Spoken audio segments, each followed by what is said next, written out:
Autism Wonders is pleased to bring you the Fathers Raising Children with Autism live panel discussion in honor of World Autism Awareness Month 2026. This conversation features amazing fathers actively raising children with autism. It's about fathers who haven't always had the roadmap to the autism journey, but have been willing to learn, unlearn, and relearn along the way, causing them to break barriers, challenge narratives, and redefine what masculinity and fatherhood truly looks like.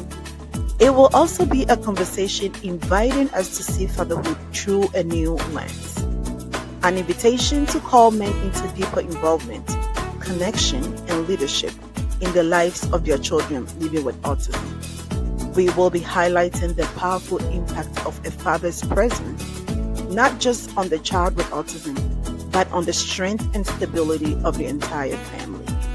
And most importantly, this will be a space to learn, grow, and step into the fatherhood role our children deserve, with more support, more clarity, and a better understanding.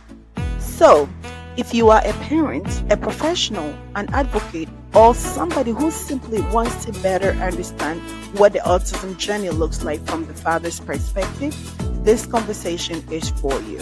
Join us live on Autism Wonders social media platforms this Saturday, April 25th at 3 p.m. Eastern Time, 12 p.m. Pacific Time, and 7 p.m. GMT for this powerful and transformative discussion. Because when fathers speak, we listen, we learn, and we change the narrative. Stay connected with Autism Wonders on Facebook, Instagram, and YouTube, and be part of this conversation.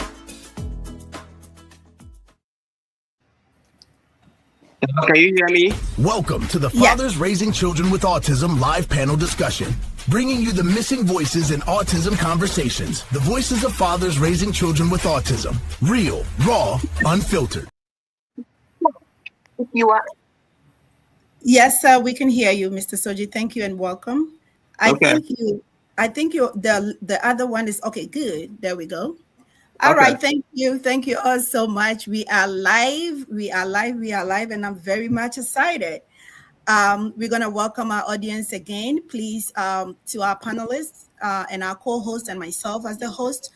Please feel free to share the link. Go to Instagram, Facebook, or wherever you want to go to, and share the link with your loved ones so they don't miss out on this beautiful information.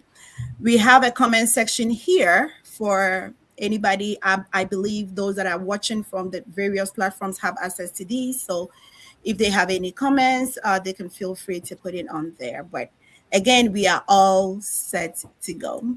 Thank you all, our amazing panelists. We're going to play the intro one more time, and then after that, we will introduce ourselves to our audience. Thank you. Welcome to the Fathers Raising Children with Autism live panel discussion, bringing you the missing voices in autism conversations, the voices of fathers raising children with autism, real, raw, unfiltered. All right, welcome. All right, so again, to our lovely audience, thank you for taking the time to listen into this amazing conversation. This conversation is long overdue, so I'm very happy and grateful that we are able to hold this together against all odds. And if I say against all odds, I really mean it, because we have fathers joining from, the other part of the world, and so we are definitely grateful for everything. We are going to let our panelists introduce themselves. Before that, I'm going to introduce myself. I'm Dr. Afua Kubidi. I am a co-founder and executive director for Autism Wonders, Inc.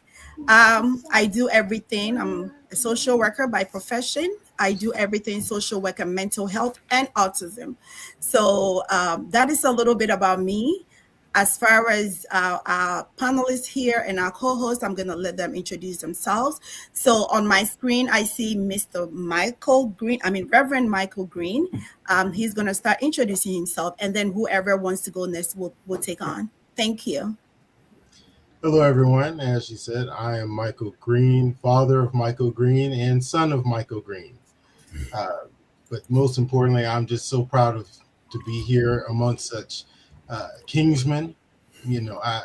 Fathers are amazing to me, and I'm just so glad to be able to be here amongst such esteemed fathers. I'm also a student as well, currently also pursuing another MBA, as well as the director of operations for Live Atlanta Church, which has now 3 campuses. Thank you. Thank you so much for the introduction. Hello, everyone. My name is Joseph. I am Joseph Mishaw.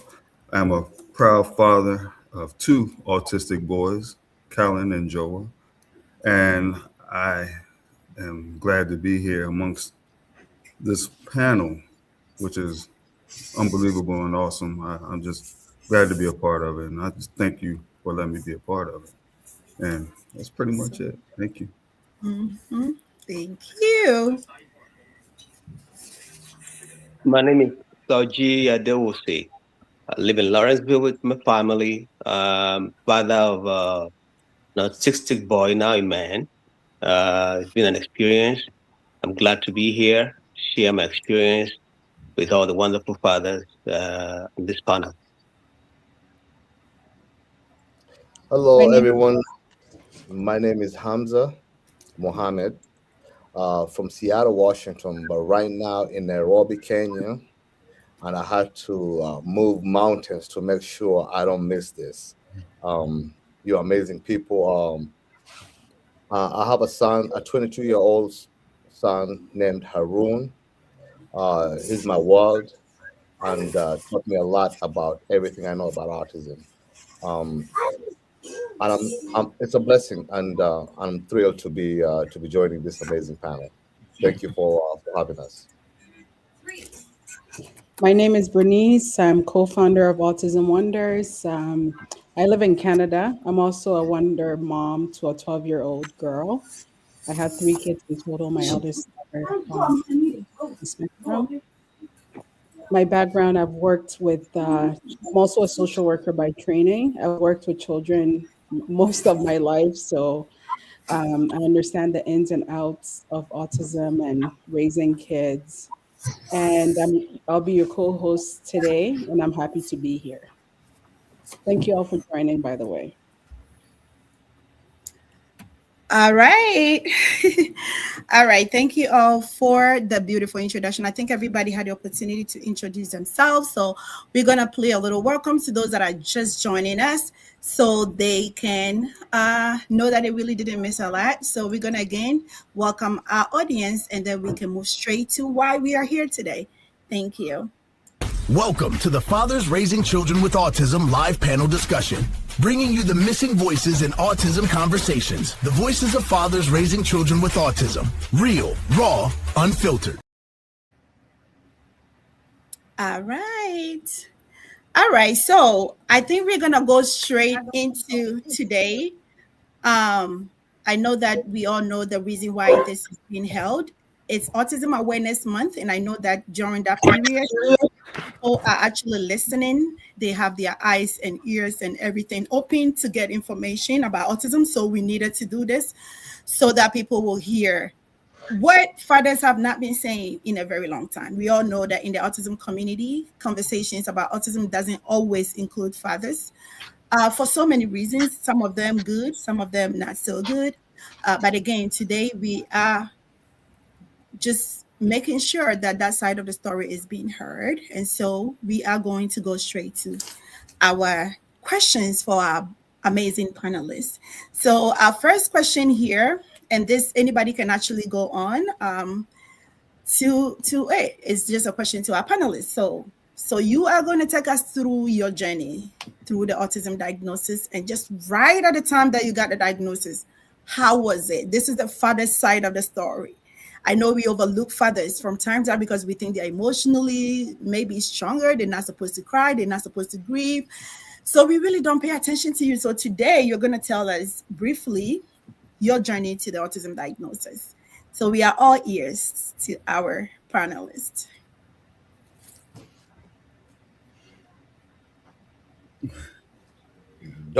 I say probably maybe our reverend should open the floor for us. How about I that? agree. I agree. All right. For the journey for diagnosis, it was a spectacular surprise. We were living in the middle of what we call the middle of nowhere of Georgia because no one knew where we were located, in a place called Tennille, Georgia. And it's so remote that in the house that we lived in the morning when we opened the front door, I looked down the street, we would see cows. So yes, we were in a remote location, and because of that, the children just began being of school age. So as they went into school, we didn't see anything wrong. I mean, we're talking pre-K. The only difference was my son did everything normally, except now all of a sudden he wanted to withhold his voice. He didn't want to speak. He did everything else up to that point according to with the schedule that the doctors had: the sitting up, the walking, the running, the pulling up, all of that. Even the initial babbling language that babies start with, that was all normal. Even the moment where I was changing his diaper and said, "Son, don't do it. I know you want to spray me right now. Don't do it." He listened. He didn't spray me. I said, "Okay, now you messed up. I know you understand me." Mm-hmm. But uh, it was those workers in the school who are trained in working with children, and at that age, who said you might want to go and get a diagnosis. We don't know that your son has anything, but we would strongly suggest. And because we're in a rural location, there's no expert around to really go to.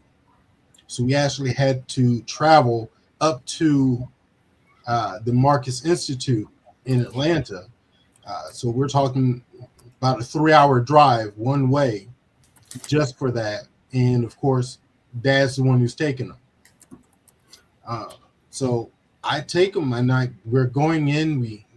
I'm doing everything, packed everything. So, all right, well, son, we're going to go see what they have to say, but I'm not expecting them to say anything because I don't see anything wrong. He's loving, he's caring, he is super intelligent.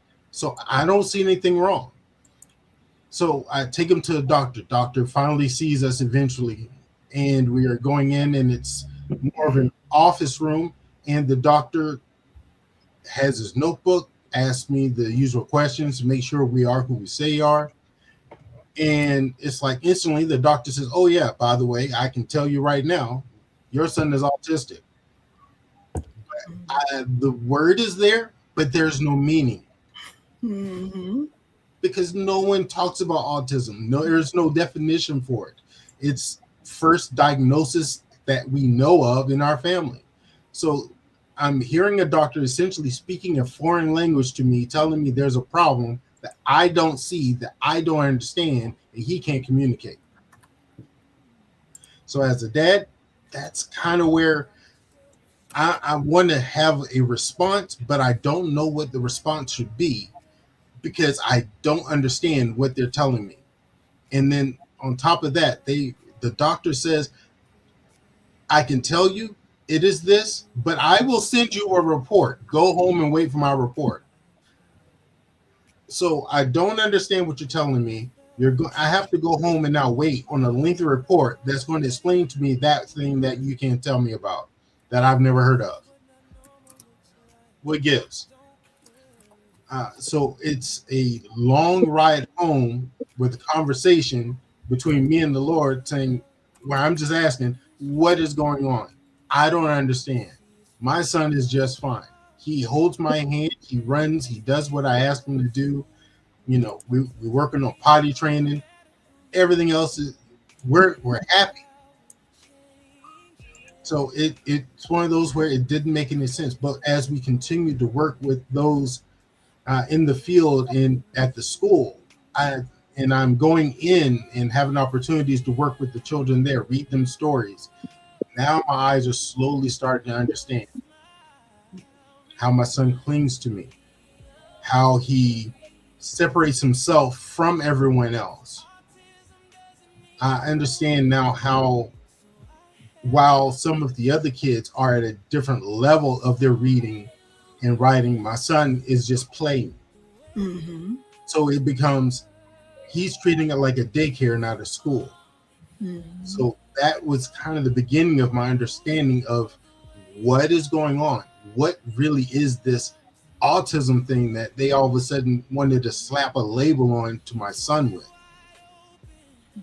So that was the beginning of our journey of just recognizing and receiving the label, but then having to understand what that meant. Awesome. Awesome. Thank you. Thank you so much. That is definitely passionate. And thank you for sharing. And this is always, and every dad that responds to this question, we are going to do this little probe here. Since we are on you, Reverend Michael, please can you also let us know, looking back now that you shared your journey on the autism, your journey on the autism spectrum disorder, looking back now, what is that maybe one or two things, very briefly, one or two things that you wish you knew earlier than now that you understand the autism journey, now that you've received it years down the line, what would be that one thing that you wish you knew earlier? One of the primary things I wish I knew back then that I've known now is, first, don't be ashamed of even your lack of knowledge. Mm-hmm. It's okay to ask questions, and it's okay to be in ignorance, but do not stay there. Okay. I was too scared to ask the right questions at the time, or even to do the proper research. Mm-hmm. So that would be the first thing I would recommend to anyone is, if you get it, don't be like me. Go ahead and ask the right questions. Ask all the questions. There's no such thing as a wrong question. Thank you. Thank you for that. That's powerful. All right. So the same question goes to our next panelist. Let me go with Mr. Joseph. If you can share what that journey looked like from the time you realized your two boys could potentially have something going on, and the time that you were hit with a diagnosis. Briefly, can you take us through that time? Yes. Well, first of all, I was 40 years old when I had my first child, and I was, married for 5 years. Me and my wife, we didn't conceive. We didn't have a baby until 5 years later. So God blessed us with a beautiful boy, and he came and doing everything early. Like, I think he was walking at crawling at 6 months, walking at 8 months, and climbing on the TV really early, just doing everything. And then just all of a sudden he just stopped, and it wasn't looking you in the eye. And my wife picked up on the signs early, and she said something ain't right. And so we took him to the market center to get him tested, and they told us that. And I'm like, as a father, I don't know what that is. I'm 40 years old. I'm ready to shoot ball with my boy and go and throw, have him hit a ball with a bat. But looking back, I was thinking, like, what am I in? What am I doing? What can I do now? I asked God to show me, and He lead me to where I'm supposed to be. And like 18 months later, God blessed us with another boy. So when he came, and we see that he wasn't progressing from early on. So he late to doing crawling, late to walking, late to talking. He wasn't talking for a long time. So we went and got him tested also. So my guards was up with him because I already knew what was ahead of me with my first son, Kyler. So when Joa came, I was ready. I was somewhat ready, but, more like eager to learn more about this, because I got two boys that depends on me and ready for me to show them and lead them where they need to be in life and be the best that they can be. And that's all I want them to be. So by them growing and doing the things that they supposed to do, I mean, it's just a blessing to me. That's briefly how the diagnosis went. I try to keep it two because I got two of them, and I just wanted to keep it brief. Yes, absolutely. So then your probing is what is it that you wish you knew at this particular time? The story that you just told us when you were Uh-huh. going through this, what is it that you wish you knew at that time, that you wish somebody else listening to us who is probably just going through the diagnosis should know? Well, first of all, by me, those being my first boys, I had to develop patience. I had to have the patience to deal with everything that they didn't understand, and I had to have the patience to know that they are learning in a different way. It's not that they're not learning, but they're learning in a different way, and I gotta find that way to teach them. Mm-hmm. So that way it helps me be a better person, a better father, and a better man, actually. So I just thank God. Man. I thank God. Awesome. So patience. So if you're listening to us and you just got your son's diagnosis, please, the patience is something that you need like right now. And the Absolutely. earlier you start building that ability to be patient, the better it would be for you. The Yes. earlier you know that, the better. Thank you for sharing, sir. No Thank you so problem. much. So You're welcome. we can go to Mr. Hamza or Mr. Soji, whoever is willing to share with us briefly what was the journey to autism diagnosis like for you. Yeah. First and foremost, thanks to you, gentlemen, both of you. This was so relatable. When I was listening to both of you, I could just imagine they're speaking my language now. This is Mhm, exactly how it felt. mhm, As I said, my son is 22 years old, and amazingly, when my son was born, he was born a premature baby. Uh, we call him our miracle child because he was 1 pound 2 ounces. Where mm, where all the doctors said, I mean, like the chances was like 50-50. Nobody knew. He was in the incubator for about 3.5 months. Um, he was my we lost our first child. So he was our second child. mhm, And we lost our first child due to um, basically a miscarriage that we mhm, didn't know about. But overall, when our son came, I was so excited. Oh, that's my boy. The African thing. It was like, hey, I got a king coming in. So getting all excited. And then we realized, oh, you know what? We don't know if he's gonna make it. And he had to go through an emporium of medical complication. Um, but luckily, he got out of that. We survived through the him getting out of the hospital, being on the apnea machine, going through the whole year, trying to figure out uh, is he gonna make it? Even when we brought him home, but eventually, when we got him home and going down the road, we noticed he wasn't hitting any of the markers. We were not getting the smiles, the eye contact, um, and but what really hit us is after he hit the 2 years, when he started crawling, he wasn't crawling like a normal baby, but basically he was crawling on his behind. So mhm, those kind of things kind of picked our interest, and we try to figure mhm, out. But all in all, is when we got the diagnosis when he was 2.5 years old. Um, we sat with the child psychologist, and to be honest, that was the first day I had the word autism. mm, The word before. So I was like in denial. mhm, I didn't want to believe what he was trying to tell me. So I had to go back into the room again mhm, when we were about to step out. I said, you know what? I don't know what he's talking about. What is, I couldn't even spell autism. He had to literally spell it for me.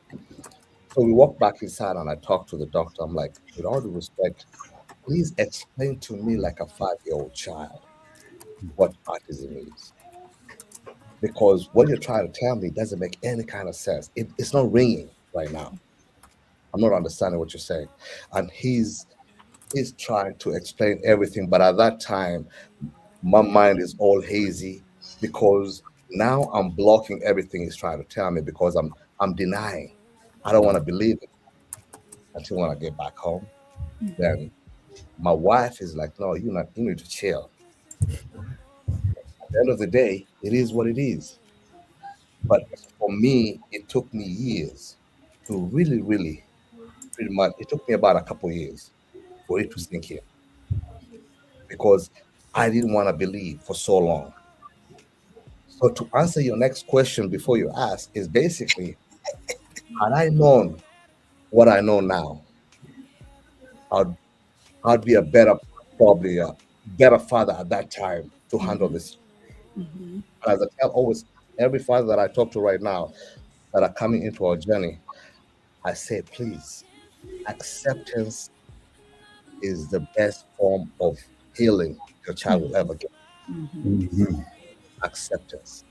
And also the fact that you always have to understand, as my brother, the Rev, said, don't see it as a shame. Because at the end of the day, the only way you can help your child is by accepting it and realizing there's so much you could do for him from the get-go. So, I mean, as my amazing brothers already mentioned, it was a journey, especially 20 years ago, that I didn't know what it was. So, be a better man, a better father, just to accept. That was a fast step that made everything easy for me. Awesome, awesome, awesome. Thank you so much. So now we have, for this round, we have Mr. Soji. Please let us know how you got hit with the autism diagnosis, the journey to it briefly. And then you let us know what it is that you wish you knew earlier at the time that you were receiving the diagnosis. Right. So the first, I mean, my son was actually communicating at an early age, up to about 1.5 years old. And, not a lot of talking, but at least he was saying few words, dada and stuff like that. He started working very, very early, like probably 6 months or so. He already just stood up. There's no crawling. Stood up right away. Was holding onto things, to objects.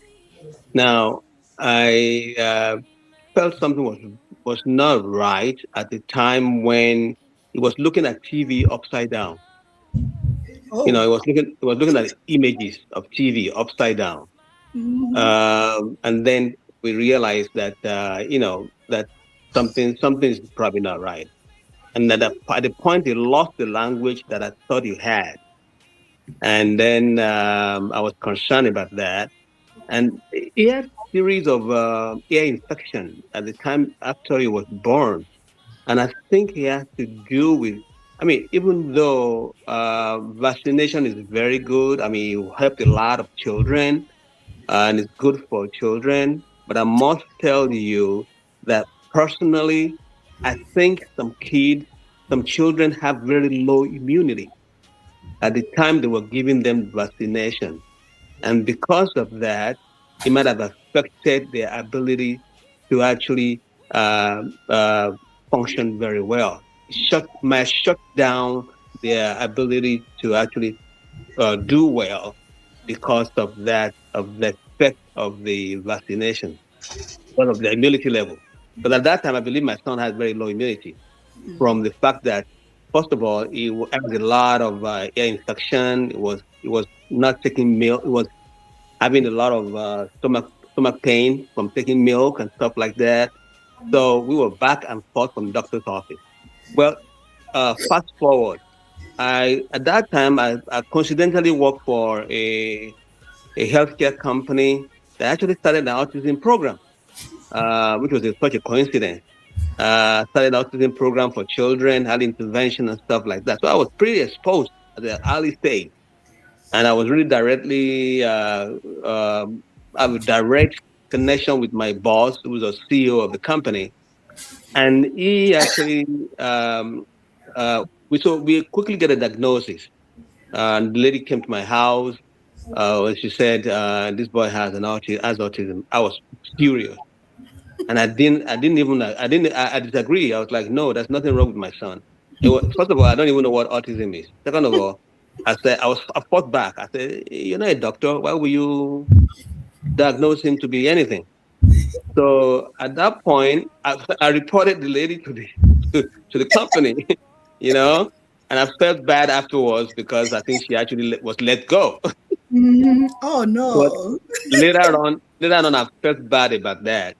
But the Oh. fact of the matter is that I actually, when after I got diagnosed, I realized that this is the reality I'm dealing with. Uh, at an early stage, I was still in denial, even though I was kind of skeptical. I was still in denial. So Mhm. we got diagnoses here and there, going to the psychologist, going to to the primary doctor and everything. And everybody now started confirming what we thought the what the lady said. Mhm. So we started getting therapy, requested therapy, speech intervention because it was not expressive. He won't speak. He would, and so during that time, I being in denial was really a struggle for me. But I finally accepted the reality, and I realized I gotta get into action. My Mhm. former boss told me, he said, if you really want anything, you really you need to start fighting now. Start advocating. Nothing's going to be given to him unless you fight for it. And I learned Mhm. that very quickly that, in the world of autism, you're not going to get any of these services or support that you need unless you really fight for it. Mhm. And I really mean that. If you fold hand, I realize that if you fold hand and think you're going to get services for your child, I realize that that's not really true. Even though they say some services are there, but you're not going to get anything. So I Mhm. realized I have to advocate, and I became a combatant sometimes. The school, I'll be there, and I will be part of the IEP meeting, and I will, So I realized that, you know, the people that are involved in the care in the education of children with autism had a general mindset that it's not going to change, nothing's going to improve, you just it is what it is. So and I have a totally opposing view to that. I just believe that with the right support and the right support that it can make progress. Thank So it's been a journey, it's been an experience, thank and there's no doubt that that next question that you were going to ask about Mhm. what I wish I knew. Mhm. uh, I was skeptical about some of the therapeutic services that we got early. Mhm. When we get them, after a little couple of months, I'll be like, this is not making difference. I better Mhm. forget about it. If I Mhm. knew what I know now, Mhm. I would have requested to be more intense and Mhm. actually continue to follow through on them. Mhm. Hopefully, with the hope that it will actually have made a difference. And Mhm. also, I learned a lot from my son as far as being patient. I learned a lot about perseverance and being able to understand that with the right kind of support, I mean, things can be better. I mean, it might not be 100% perfect, but it has had a lot of milestones, and that we are where we are now. Thank you. Thank you so much. That is an amazing wrap up for the first segment. Just as saying, this is how our journey looked like in the beginning. And this is one thing that we wish we knew earlier or we wish we had adopted earlier. Thank you all so much, gentlemen, for this amazing input. We are loving it, and I'm actually putting some of the comments on the screen. So if anybody wants to give anybody a shout out, please feel free. I'm going to put it on the screen for your panelists to see it. So if you are here in support of anybody, please feel free to type it in. I'm definitely going to put that comment in the screen so your uh support your person or whoever you supported will see it and know that you actually joined the session. Thank you all so much. We're here to learn. We're taking like a 1 second break, not 1 second, but you all know when Americans say 1 second, we all know it's about 1 minute. So take, if you want to sip some drink, we're gonna play our little intro so that you can stretch or take a break. And then we come to the next segment, which have some very intense questions. Thank you again so much for everybody here. We definitely appreciate you. All right.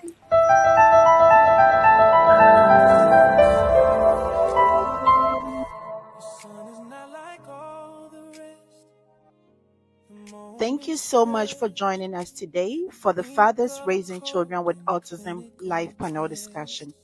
We hope these real Autism Wonders is pleased to bring you the Fathers Raising Children with Autism live panel discussion in honor of World Autism Awareness Month 2026. This conversation features amazing fathers actively raising children with autism. It's about fathers who haven't always had the roadmap to the autism journey, but have been willing to learn, unlearn, and relearn along the way, causing them to break barriers, challenge narratives, and redefine what masculinity and fatherhood truly looks like. It will also be a conversation inviting us to see fatherhood through a new lens, an invitation to call men into deeper involvement, connection, and leadership in the lives of their children living with autism. We will be highlighting the powerful impact of a father's presence, not just on the child with autism, but on the strength and stability of the entire family. And most importantly, this will be a space to learn, grow, and step into the fatherhood role our children deserve, with more support, more clarity, and a better understanding. So, if you are a parent, a professional, an advocate, or somebody who simply wants to better understand what the autism journey looks like from the father's perspective, this conversation is for you. Join us live on Autism Wonders social media platforms this Saturday, April 25th at 3 p.m. Eastern Time, 12 p.m. Pacific. Thank you. We are back. Thank you to our viewers. We are seeing you. Hilda, we see you from Autism Wonders platform. You're actually joining all the way from Ghana. We see Priscilla, Lady Priscilla, you are joining from New Jersey. So Mr. Soji, somebody says he's here for you. I did post it on the platform. Ajara, you are joining from Ghana. Well, we have Adenike from Michigan. Thank you for joining. We have Asumesi Rain. We have... That's my sister. Oh, okay. Well, thank you so much, sister, for joining. Priscilla, thank you. You joining from New Jersey. Hello. All right, we're going to go to the second segment. There's also one question and a follow-up, and Bernice is going to take that over. Hello, dads. Thank you all for your very, very insightful and heartwarming response to the first segment questions. Yeah, your answers actually brought back a lot of emotions, and we could all relate to everything you said. So thank you very much for pouring out your hearts. Let's move on to the second segment. So this is about redefining fatherhood. As we know, especially in the communities that we come from, we expect men to be manly and not be bothered by anything. But, when life throws a curveball at you, such as having a child with autism, your life completely turns upside down, right? So we have to see fatherhood from a different perspective. So the question I have for you, and in no particular order, anybody can go. How has raising a child with autism changed your understanding of autism, of fatherhood? How has it impacted you and changed your understanding of fatherhood? I could jump in. Go ahead. Go ahead. I'll wait after you. Go ahead.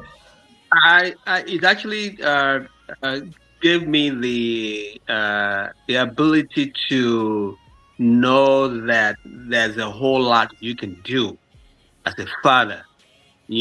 I wasn't going to be a backseater on the journey. I was determined to participate. I was determined. Of course, it wouldn't have been possible without my wife, because I was determined to make sure that I'm not taking no for an answer. I'm gonna fight. I'm gonna advocate. If I had to make peace with the school district, I will make peace. When it's time for me to fight, I will fight. When I go to IEP meeting, they will ask me, "Where's the mom?" I say, "No, forget about mom. Talk to me. Talk to me. I want to talk." And and I learned that from my former boss, who says, you know, you cannot let these people assume that you are not involved, because the moment they know you are not involved, they're just gonna pass it on. Like they give him minimal education, they give him minimal services, because all they want to do is make sure that they not break the government law of IEP. This restrictive requirement. They want to keep that as long as they meet the bare minimum. They're just going to keep passing them on. But I realized at the beginning that it's very, very important for me to step up. And I say, Dad, I was involved. You can tell me nothing that would not let me participate. You can't say he's a man. He's not, no, no, no, no, no. I gotta know. I want to know. I want to get involved. I am part of the process. So for me, I felt like he actually helped me also to actually have a stronger connection with my son too, because he knows. He knows I was not playing. He knows I was not playing. He knows I was going to advocate. He probably encourages him too when he knows I'm going to fight for him. I think it's very, very important that fathers don't take a back seat. Even when mothers are doing everything they can do, when the school district hear my voice, believe me, they know it's me on the phone. They know I'm on the phone. Not combatant, but making sure that, I remember going to an IEP meeting, and at that meeting, I told them, I came there with a tape recorder, and the director, the principal went and got our own recorder too, because I was going to record the meeting. Because when you give them the impression that you're not involved, they're going to treat you as you're not involved. But I was ready. So I think that attitude is something that really helped.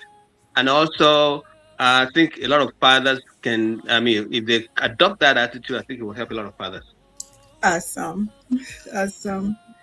All right. I have a follow-up question for you. What has been your greatest source of strength on this journey? Strength. That's a tough question. I think my strength has to be from spiritual beliefs. I trust God. I believe that my son was given to me was a blessing. I don't see it as a negative thing at all.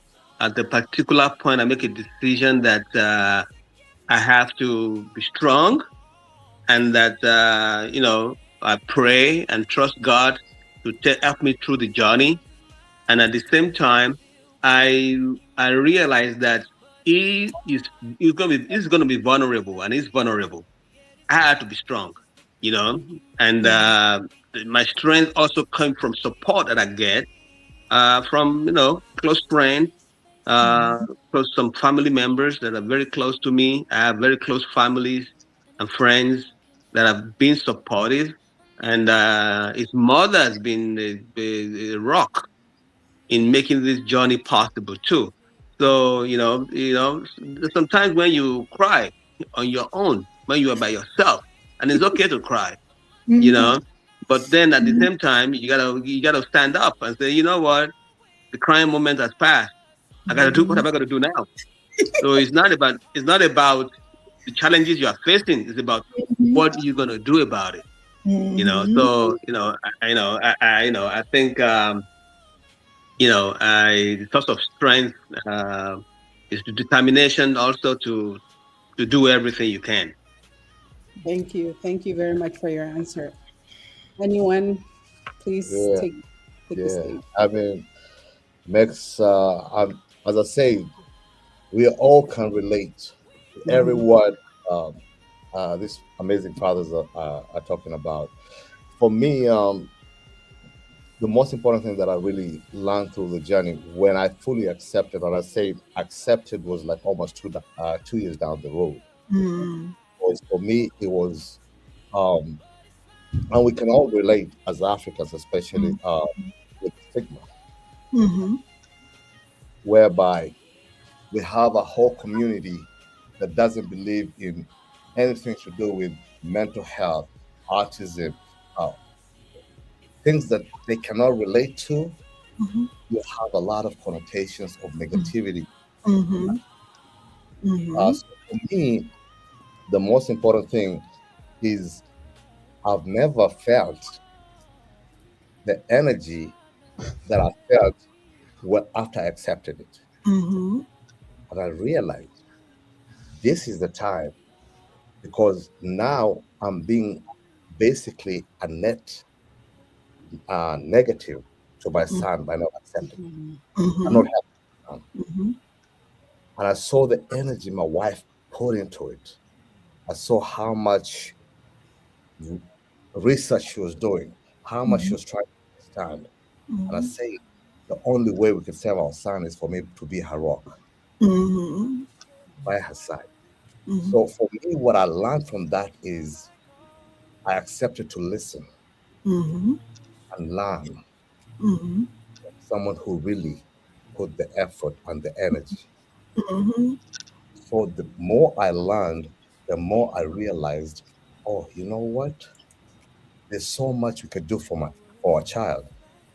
Um, and I sat down and I prayed on it, cried on it, and we saw our son going through little progress, trying to understand why is he going forward 2 steps and coming back 1 step and coming back 2 steps.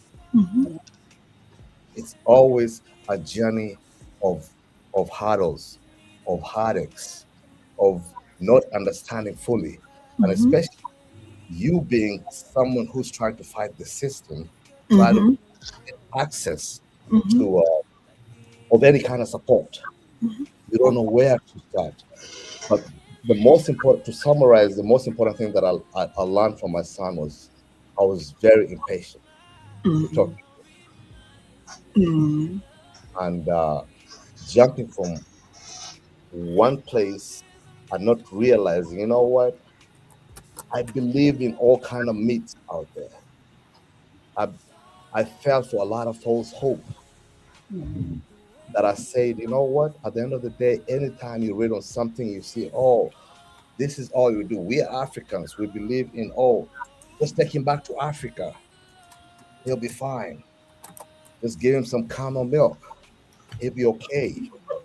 So we are falling for this trap of not be really, really finding the help. Because once you understand, we are in a society, we're in the US, where we know there's so many resources available for us. Mm-hmm. A lot of parents in Africa don't have what we have. Mm-hmm. Take advantage of that. So I prayed on it and I told my wife, you know what? Now I'm on board. What do you want me to do? Mm-hmm. You did the learning, I did the talking. Mm-hmm. Mm-hmm. And I Thank you. said, the only thing, the only way other fathers, other parents, especially in our community, for them to accept now that I've accepted is for me to share my own story, Mm-hmm. to share my journey. Because you don't want to tell people to come out of the hiding, come out of the shadows when you Mm-hmm. don't have your own journey. Mm-hmm. You don't want to put your own face out there. Mm-hmm. Say, this is my son, and I'm proud of him. Mm-hmm. We're going to do this together. Mm-hmm. That's how much. Because I believe by helping others, subconsciously, I didn't realize I was helping myself. Mm-hmm. By Mm-hmm. Yes. talking to others, it opened another totally different world to me. Mm-hmm. The energy of saying, oh, you know what? Because the more we share, the more we learn from others as well. Mm-hmm. The more information we get. So Yeah. it was, and it's been a roller coaster. I mean, as all you parents know, I mean, we've gone through that roller coasters of one day looks really good, the next day we don't know. Every day, Mm-hmm. own challenges. But I realized I learned to take those steps as they come. Whatever just bring it on. We'll deal with it. That's Thank right. you. And can you please answer the follow-up question? What has been your greatest source of strength on this journey? My wife. Thank you. That is so apt. And I always say why I say that is because she's a very private person. Mm-hmm. She's an introvert. Mm-hmm. I'm the loudmouth that everybody sees out there. Mm-hmm. But she has been my strength because I've seen what she's gone through. Mm-hmm. I've seen her patience. I've Mm-hmm. seen her humility. Mm-hmm. And every time I see what she does, it gives me the energy to do more. Awesome. Thank you. Mm-hmm. Please take the floor, whoever Yes, I wants. just wanted to say that that was awesome. Mm-hmm. I really enjoyed that. And how autism changed me as a father, fatherhood in my life is it taught me how to come out of my shell, how to I was I was that introvert like his wife, and wife is is from the islands, and she's somewhat introverted, like, but if you press her buttons, it's on.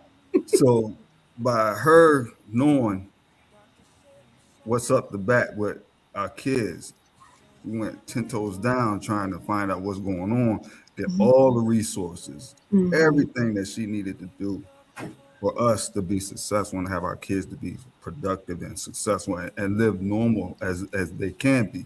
Mm-hmm. But the part of the acceptance goes, and we accept that, but I know in my heart that they're special and they're here for a reason. They come from a different frequency. Mm-hmm. They bounce different than we do. And by us showing them love and continuously to show them that, I mean, it's just I can't describe it. I really can't. But as a father, y'all Mm-hmm. know because y'all have that connection with your kids that only y'all have. And I know that by us coming on here is just showing that I'm in the right place because, like I said, I wasn't. If I didn't have autistic kids, I wouldn't be on no panel talking to people all across. I'd probably be watching the playoffs right now. I wouldn't even but I'm here for my boys, and I'm gonna do whatever I have to do for mine. And I know as your rock and your source of besides God, my wife, she's pushed me to be a better father and a better man. I thank God for her. Like I said, my source ultimately is God because Mm-hmm. I can't do anything without Him. Mm-hmm. But He gave me somebody ride or die to go with. The perfect mom for our boys and the perfect wife for me because she pushed me to be a better father and a better man, and I can't knock that at all because I mean I just thank God, and it just brings me joy to how y'all coming together and talking about this because what's all been in my head is just is what we talking about. I mean, especially Mr. Soldier, how you talk about how uh, I just love how y'all talking about this, man. I can't describe nothing else, man. Awesome. I'm sorry, Miss Lady, if I went ahead of you and answered the question about the source and Perfect. You did everything. great. No worries. Just Thank you going. so much. I wanted You to talk about answered both questions perfectly. Thank you. it. And last but not least, our Reverend. Please go ahead. Let me say this though. I can't get over the fact that he said he would be probably doing whatever he would be doing, definitely It's not in a true. space like this. That Not definitely at is all. funny. Yeah, Not it's at true. all. Thank y'all. 100% true. we wouldn't be here, right? Real talk. We'd be out having fun, enjoying our lives. Yeah. Please go ahead, sir. Well, just to piggyback, if you will, off of what has already been said, and ultimately that is, they've kind of stole all the thunder. I mean, they've said it all, but it reminds me of something I heard about right before I became a father, which was, it is amazing what God will do through you, but it is absolutely incredible what he will do to you beforehand. Amen. So as I see my son and going through the process of figuring out what a dad looks like, the first thing that changed me was, that's my boy. Yeah, okay, sure. Every dad says, oh yeah, that's my boy. But it becomes different when you start having these stigmas added to it. No, that's my boy. Oh, but he has this. Sorry, cut you off. That's my boy. I take him out to the mall. He wants to go and play his own way. That's my boy. Y'all just move out the way. That's my boy. Okay. That's what that fire that lights in you, regardless of whatever anybody else is thinking about your family, doesn't matter, because that's my boy. That's one of the first things that kind of changed for me, is because I got to define really what that means. I had a father, of course, yeah, and I had a good father for what he was, and I saw him. He was a great provider. See what I learned because I have a son who is overcoming the stigma of being autistic. Sure, okay, yeah, it's supposed to be lifelong, whatever you say, whatever. All right, he's overcoming. I don't know when it'll be. It could be on this side, the other side of the veil, but in the meantime, in between time, that's my boy. So that's the first thing that really landed for me as what I learned in how to be a dad, or how it changed my persona of understanding what fatherhood was, regardless of what days we may have. And in the beginning, there were not as many good days as I would have liked. As we learned, okay, I gotta secure the front door. Okay, I gotta secure the back door. Okay, let me put a special cover over the thermostat. As we're going and learning all these things, it doesn't matter. He can pull stuff down. He can whatever. I can learn how he is an overcomer, because if he sets his eyes on sights on something, he figures it out. Because he has his own form of unique intelligence. At the end of the day, I still have to lay down in bed at night and go, that's my boy. Okay. Awesome. Just a That's follow-up, amazing. Yeah. where you draw your source of strength from. We know you're a reverend, but Well, like all of these gentlemen have already said, ultimately, after, of course, our faith, it becomes our spouse, because they are our partner in all things. And I see the smile irregardless of what goes on, and that strengthens me. When it comes time to say, we need to learn more, she's right there in the books with me, trying to look it up. When it's time to go out, she doesn't shy away from talking to anybody. Sure, my son does his noise thing that he may do. I learned from her, it's not right to all of a sudden feel embarrassed, because that's my boy. What he wants, that's my boy. Y'all just don't understand. It becomes now a training for everybody else. Why? Because that's my boy. Absolutely. That is such a powerful note to end the second segment. We playing this only 30 seconds break. Grab your water. We go to the very heart of this discussion. which has to do with masculinity and fatherhood and how society has explained what fatherhood should look like and what we are actually living, or what you fathers are actually living, whether or not it's in line with what society has placed on us as fathers. So take 30 seconds break, stretch, and then we will be right back. We are doing very well on time, just so you know. Welcome to the Fathers Raising Children with Autism live panel discussion, bringing you the missing voices in autism conversations, the voices of fathers raising children with autism, real, raw, unfiltered. Welcome to the Fathers Raising Children with Autism live panel discussion, bringing you the missing voices in autism conversations, the voices of fathers raising children with autism, real, raw, unfiltered. Welcome to the Fathers.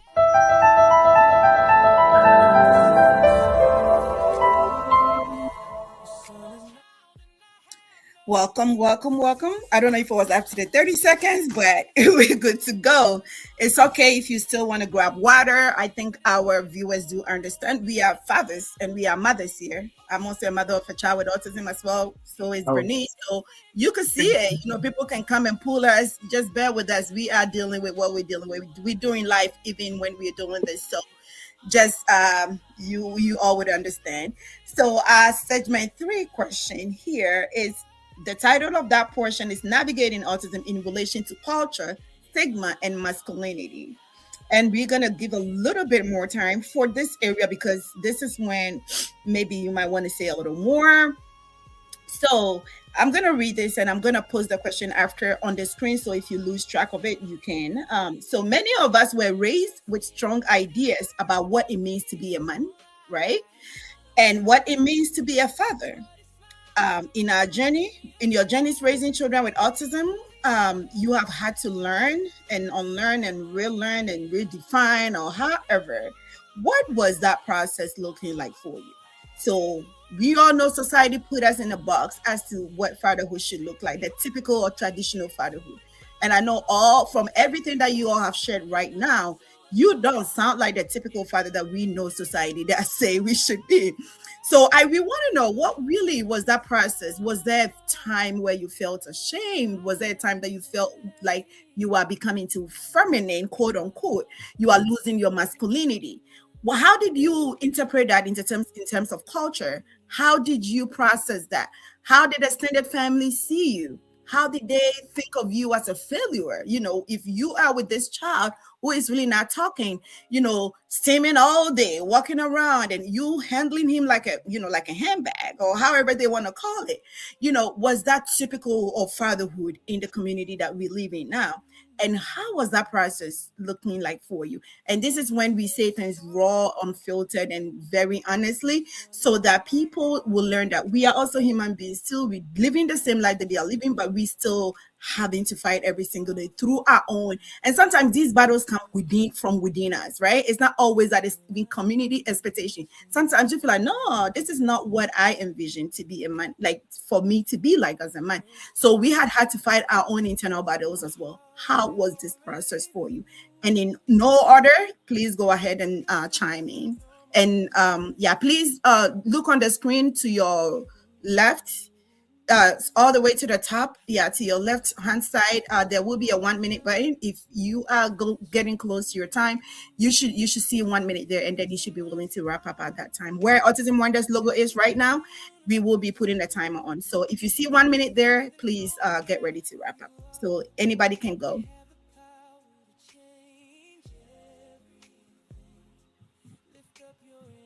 Sorry, sir, you're muted. So I didn't. I mean, personally, I as soon as I accepted my role as the father of my son, I make a decision. I made a decision that it doesn't matter what people think. You know, I was willing to take him anywhere, and I developed an attitude of, you don't feel you're not comfortable with it. That's your issue, not my issue. So I was willing to take him anywhere. I mean, I didn't care when people looked at us anyhow. It doesn't really matter to me. I was willing to take him everywhere. I mean, we take him everywhere. We take him to anywhere we're going. It doesn't matter where people are. And some people will ask questions and some ridiculous questions. I just sometimes I ignore them. Sometimes I answer them. Luckily, my son has some nieces that are very protective. I have some cousins that are very protective, and they're ready to fight if anybody says anything negative about about him. We were ready. We were willing to. I was willing to deal with whatever negative reaction in the community, or people that are close to you are not even aware. They don't even have the understanding of what you are going through. People will make some ridiculous requests that you can't do just simply because you have a very unique situation. And so for me as a father, I just felt like I I guess gotta do what I gotta do for my son. I didn't put it on me. I put it on them. If they have an issue with my son, let them deal with it. I just gonna step up and do what I have to do. We have to be anywhere. We're going together. Uh, I'm not shying away from this status, whatever he is at the particular point, and whatever he's doing. There was a time when he was doing echolalia and making noise and kind of stuff. I just let him do what he had to do. There wasn't an issue for me. I thought because I knew that was an opportunity to learn too. People that are around us, people that get to know him, or family, friends, and stuff. I figured it's an opportunity for them to get to understand and know him. You know, because unless they know him, they will not have an understanding of what is really going on, and then they can ask me questions, and then I can be able to answer their questions. So I thought that is something I should not feel negative about or feel uncomfortable about. So for me, I was like, I'm ready. I'm ready to take him anywhere. I'm ready to accept and to deal with whatever negative reactions that get out there. So that's the way it is. Awesome. So this is going to be a yes or no question, and this is the probing question that we have. So I'm reading it, and then you are going to hit us with a yes or no, and you need to just section within yourself very well. I know it's been a very long time. Your son is an adult now. So, but anyway, so the probing here is, in many of our communities and across several cultures, autism is still misunderstood and heavily stigmatized, especially around ideas of manhood and masculinity.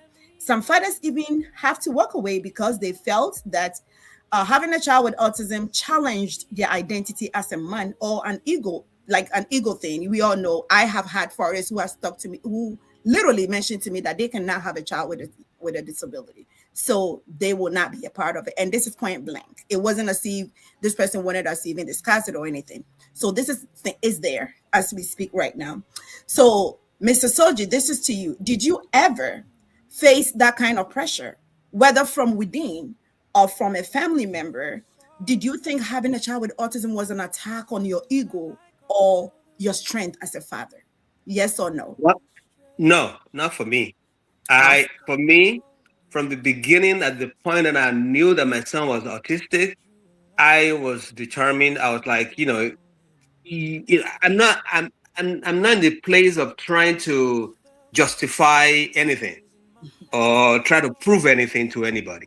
I just know that acceptance is part of what I once I have that acceptance, I have to use my son as an opportunity to actually educate people that don't know what is going on as far as autism is concerned. So in my case, I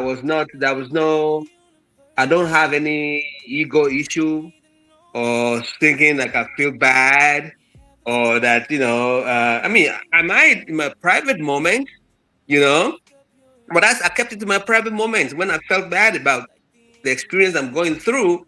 But when it comes to interacting with people, you will never see me do that. Because I mean, apart from the fact that I want people to be educated about it, I want people to know. I don't feel the need to actually feel like my ego is bruised or anything. I just realized that I that's something that is that I have to do. You know, I Okay. I also see my son as that God gave him to me. I'm his custodian, and I have to do everything I can humanly do to make sure I do the best for him. And then, and I think once you come to that realization, it wouldn't matter what people think. It wouldn't matter it's not going to be about ego. It's not going to be about pride. That anybody that knows me knows that I don't play when it comes to my son. Anybody that knows me knows that. You know. Okay.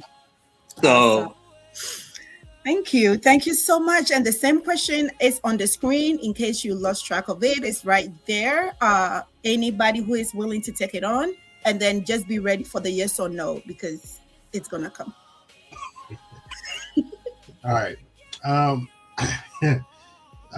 well, first, I had our two children. They're 14 months apart. Um, and we were in the middle of nowhere of Kansas when they were born. So we had no family around us, our only friends. And they were the friends we had just met. So as soon as my son was born, I was completely happy.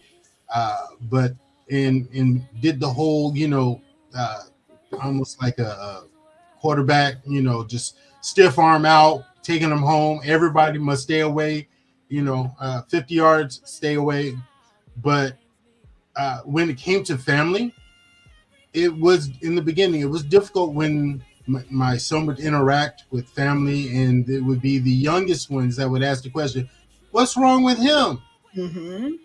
And I felt a lot of stuff at the same time. I was, hurt. Like, how can you even ask what's wrong with them? to, okay, they think something's wrong with them. I mean, I felt all of it, but ultimately, there was nothing wrong with him. But I was still getting to the part of the process. And like Soji was talking about, I love his passion. It took me years to get to that point. Mm-hmm. My son was diagnosed at 4. And so in the beginning, I was the double stroller dad. We were taking our walks and all of that. Mm-hmm. So I was already having to deal with the, being with the stigma of looking like a double stroller dad. Out there by myself, walking the kids, here to the park, here and there and stuff, going to the store with them. The journey in and out of the car had a new twist with his diagnosis. So because he had his own idea of what he thought he should do versus what I was wanting him to do.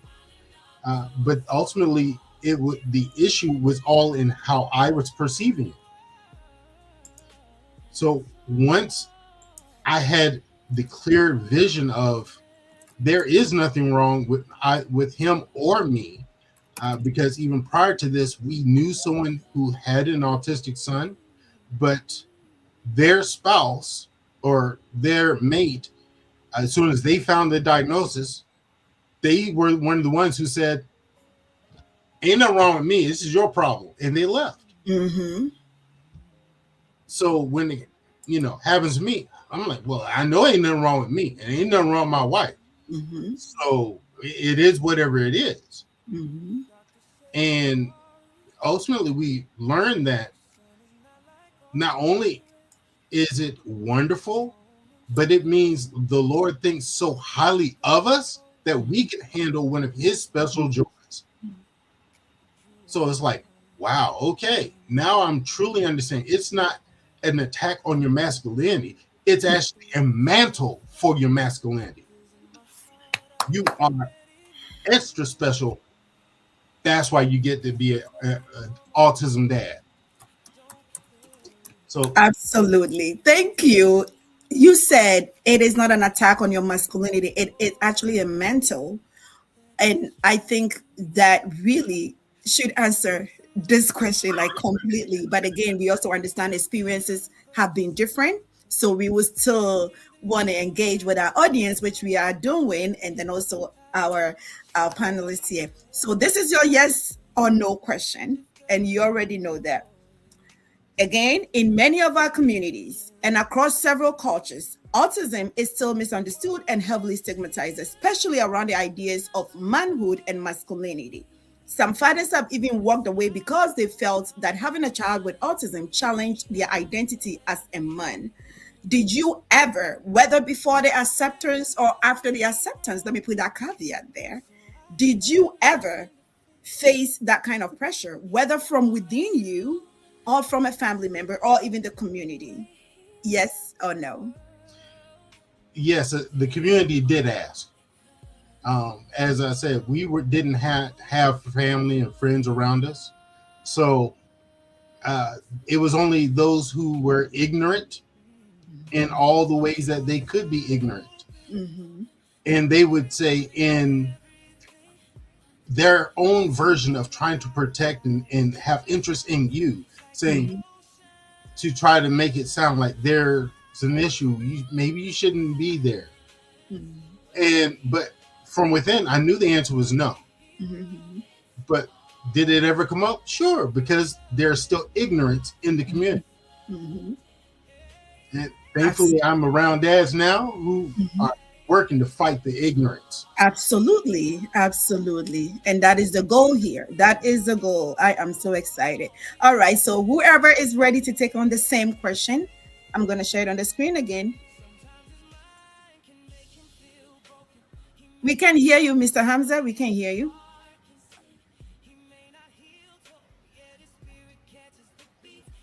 Oh, sorry about that.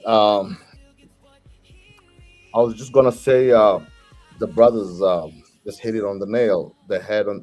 But I mean, at the end of the day, is I've been a person that never cared what people say about me, or even mention, unless maybe people may whisper behind my back. But at the end of the day, it doesn't affect me because what I believe is they don't feed me. That's all I know. It's honestly, if you don't pay for my food or my shelter, you have nothing to say. Or whatever you have to say, it has to be good, or else keep it hush and keep it moving. But it's always I know, especially as I mentioned earlier, the majority of us are from Africa. We know we've been fighting stigma for generations. We always have that mentality of I know of cultures who believe in, or maybe it's a curse that you have this child.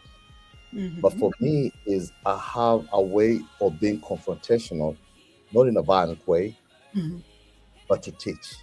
Because I believe ignorance is the highest degree of stupidity. So how do we heal this brother or sister who thinks different? Because as I said earlier, the more we teach people and make them understand, you know what? God chose me for a reason to be the father of this child. God never makes mistakes. And he knew I would excel at this. Once I accepted, I know he'll lead me the way. He'll show me a way. I will have to figure it out. So for me, I've never been a person that had any thoughts about what other people think of my masculinity. If I have to cry, I'll cry. If I'm tired and I say, listen, I'm tired, I need some help, I'll do that. Because at the end of the day, the more soft I am, the better father I'll be. The end of the day is muscles will push a cat down the street, but they cannot give love to a child that needs it. Exactly how. Absolutely. Wow. Wow. And your yes or no question, I'm going to read it again. In many of our communities and across several cultures, autism is still misunderstood and heavily stigmatized, especially around the ideas of manhood and masculinity.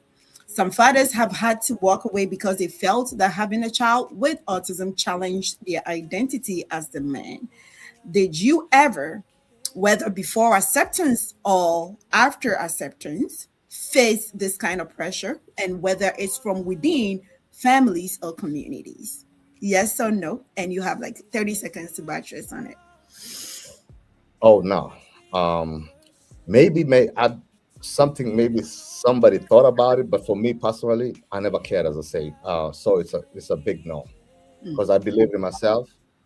I love my child, and I'm confident in my abilities as a father to be the best father I can for my boys. So, as I say, they can keep on moving.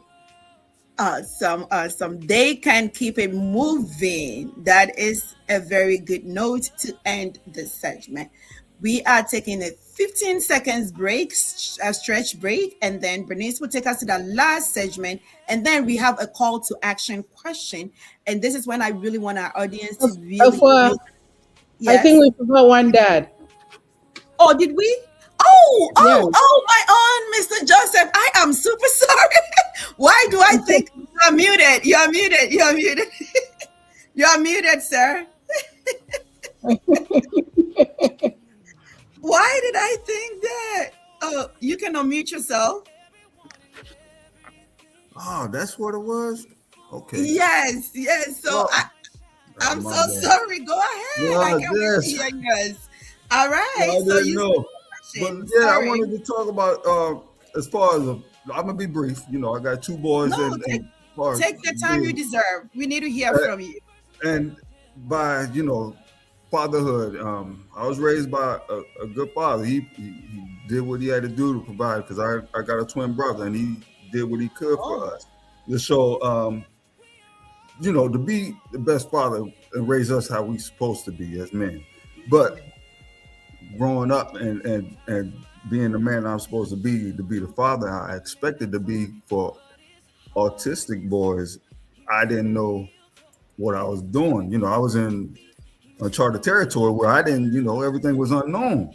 So I had to relearn and still learning as I'm going, because it's, y'all children are older than mine. Mine is 10 and 8. Matter of fact, Joe about to be 9 in the next week.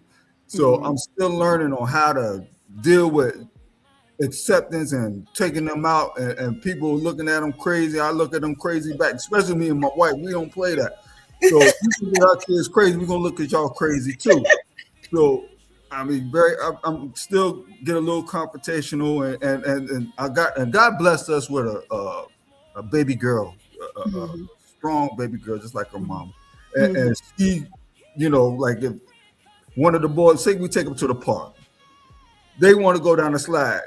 Joel, he don't care. He cuts in front of everybody. and Nava's right behind him with my daughter. She's right behind him, says, look, he don't understand. And both of them cut the line, and both of them go down the slide together.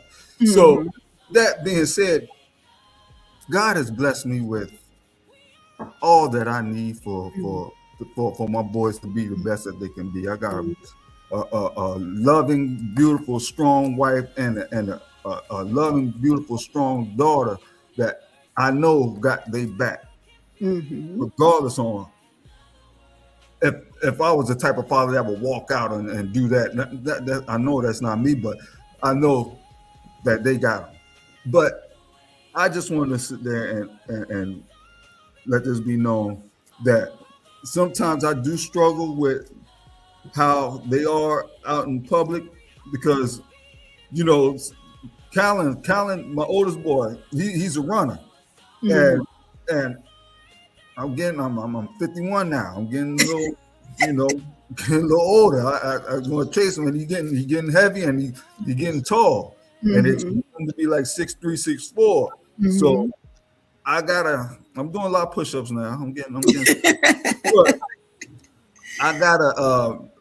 if y'all have any advice on how do y'all accept? I mean, how can I navigate through that? Because I'm here on this panel. I'm learning a lot from y'all, especially from the fathers. As y'all kids, y'all got young men now, and mine is going through not even yet. So if you have any advice, well, I'm learning as y'all talk anyway. So just just keep up the good work, y'all. I'm just sorry. I'm babbling, but I just want y'all to know y'all good for me. I appreciate y'all. Absolutely. Mr. Joseph, I didn't realize you are the one with the youngest kids on this. Even with me and Yeah, Bernice.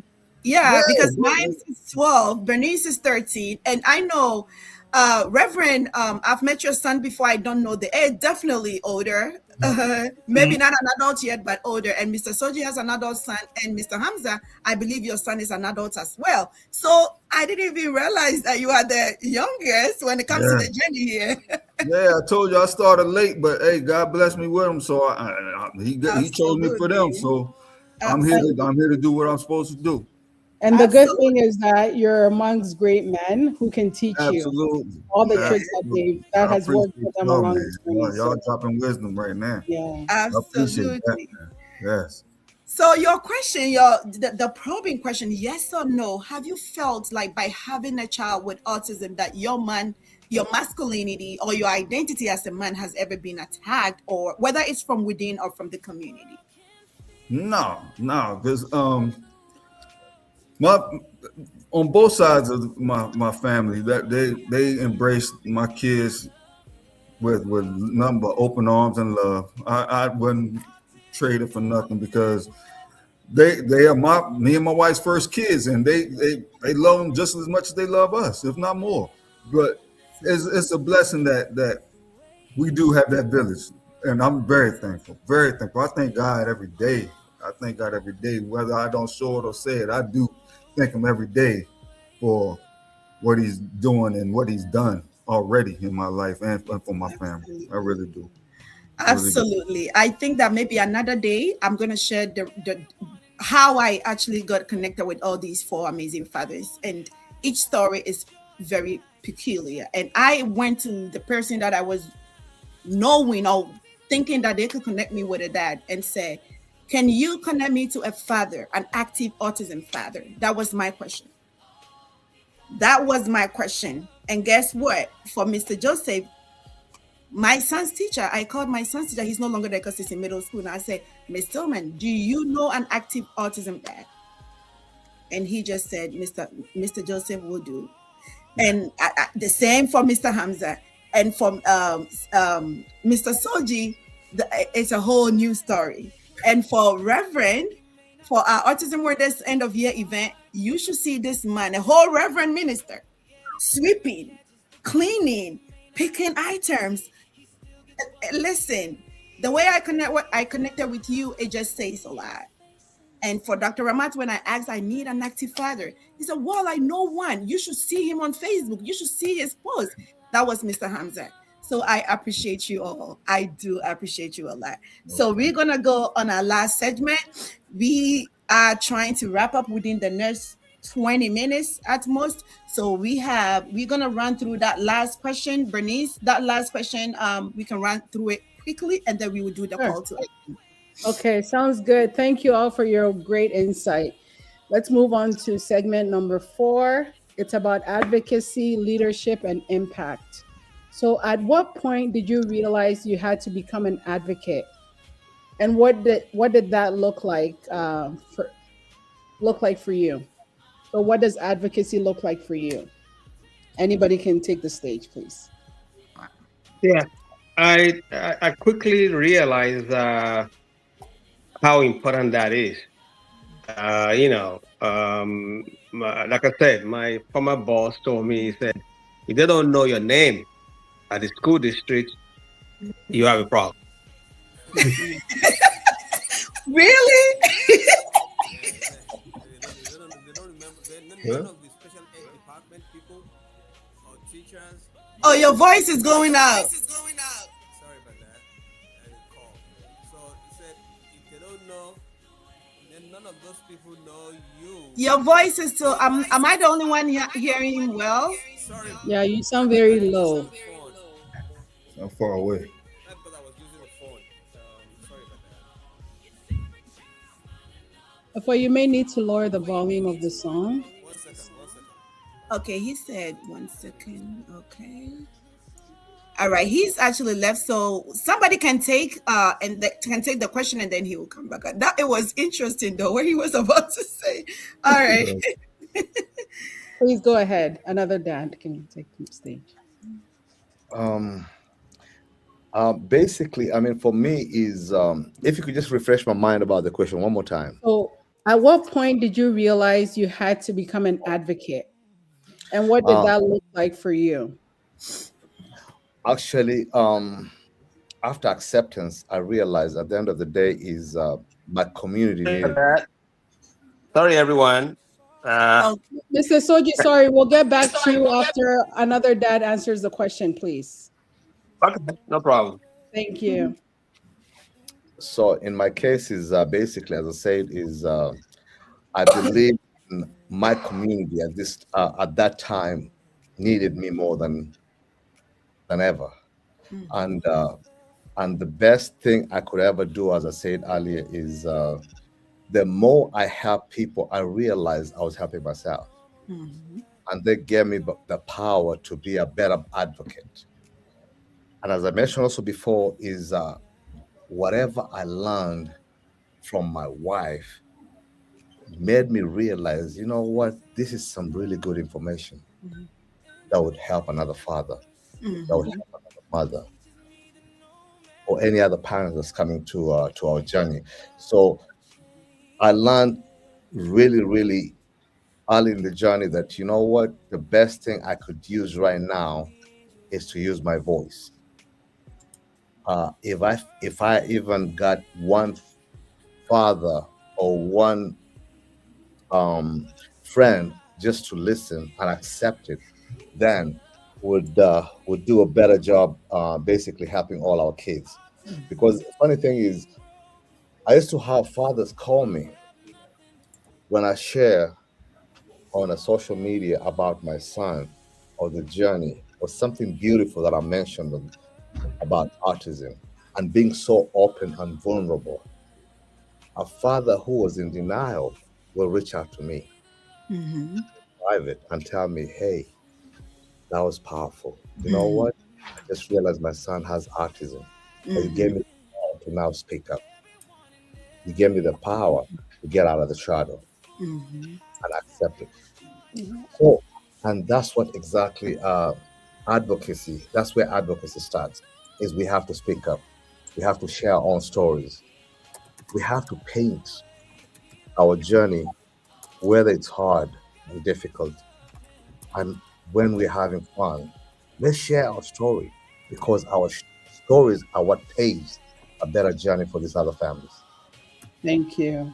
And the second part to this question is, what changes do you want to see in schools, services, or communities for families like yours?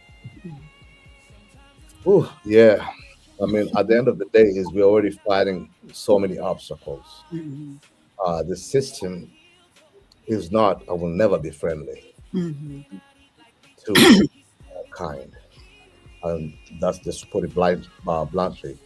But at the end of the day, just as Brother Soldier said, is every parent, you have to be a fighter. Nothing will ever be given to you. You'll never be uh, fed by anybody or given the resources that you, maybe somebody else from an affluent community would have. So you always have to fight. And at the end of the day, is I believe you are the best advocate for your child.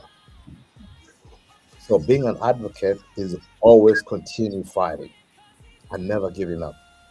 If one door closes, there's always another door that will open.